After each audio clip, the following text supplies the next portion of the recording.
Cyber ఆర్థిక నేరాల నియంత్రణపై action plan సిద్ధం చేయాలని సీఎం చంద్రబాబు అధికారులకు దిశానిర్దేశం చేశారు. బాధితుల సొమ్మును రాబట్టేందుకు గోల్డెన్ అవర్ ఫండ్ రికవరీ టెక్నాలజీలపై దృష్టి పెట్టాలని పోలీస్, బ్యాంకింగ్ అధికారులకు సూచించారు. ఆధార్ సహా బయోమెట్రిక్స్ ద్వారా సైబర్ నేరాల నియంత్రణకు చర్యలు తీసుకోవాలన్నారు. సైబర్ మోసాలపై ప్రజల్లో నిరంతర అవగాహన కల్పించాలని ఆదేశించారు.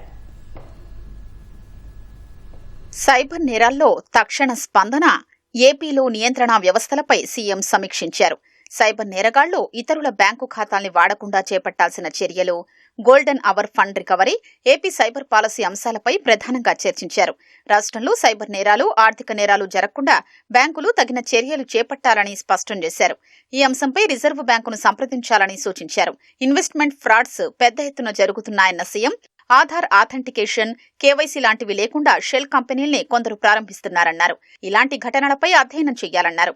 ఆన్లైన్ ఆర్థిక మోసాల విషయంలో ఓ నియమావళిని సిద్ధం చేయాలని నిర్దేశించారు. అనుమానిత మ్యూల్ బ్యాంకు ఖాతాల్ని ఫ్లాగ్ చేసే అంశాన్ని పరిశీలించాలని సూచించారు. ఖాతాదారుల ప్రయోజనాలు రక్షించేలా చర్యలు తీసుకోవాలని దిశానిర్దేశం చేశారు.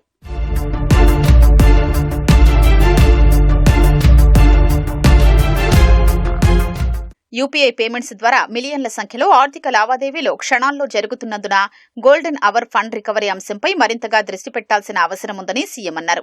ఈ అంశంపై మరిన్ని సాంకేతికపరమైన నూతన ఆవిష్కరణలు రావాలని అభిప్రాయపడ్డారు. సైబర్ నేరాల నియంత్రణలో ఏపీటీఎస్ ముఖ్య భూమిక పోషించాలని, నూతన టెక్నాలజీని అధ్యయనం చేయాలని సూచించారు. అన్ని బ్యాంకులు వారాంతాల్లో పెద్ద మొత్తంలో జరిగే ఆర్థిక లావాదేవీలపై దృష్టి పెట్టాలన్నారు. రిజర్వ్ బ్యాంకు తీసుకొచ్చిన మ్యూల్ అకౌంట్ హంటర్, ఏఐ లాంటి టూల్స్ ను నకిలీ ఖాతాల్ని గుర్తించేందుకు వినియోగించాలన్నారు. ఇతర రాష్ట్రాల్లో ఉత్తమ విధానాల్ని అధ్యయనం చేసే ఓ నిర్దిష్టమైన కార్యాచరణ సిద్ధం చేయాలన్నారు. రాష్ట్రంలో సైబర్ ఆర్థిక నేరాలకు సంబంధించి 9.29 లక్షల కాల్స్ బాధితుల నుంచి వచ్చినట్లు డీజీపీ హరీష్ కుమార్ గుప్తా వివరించారు.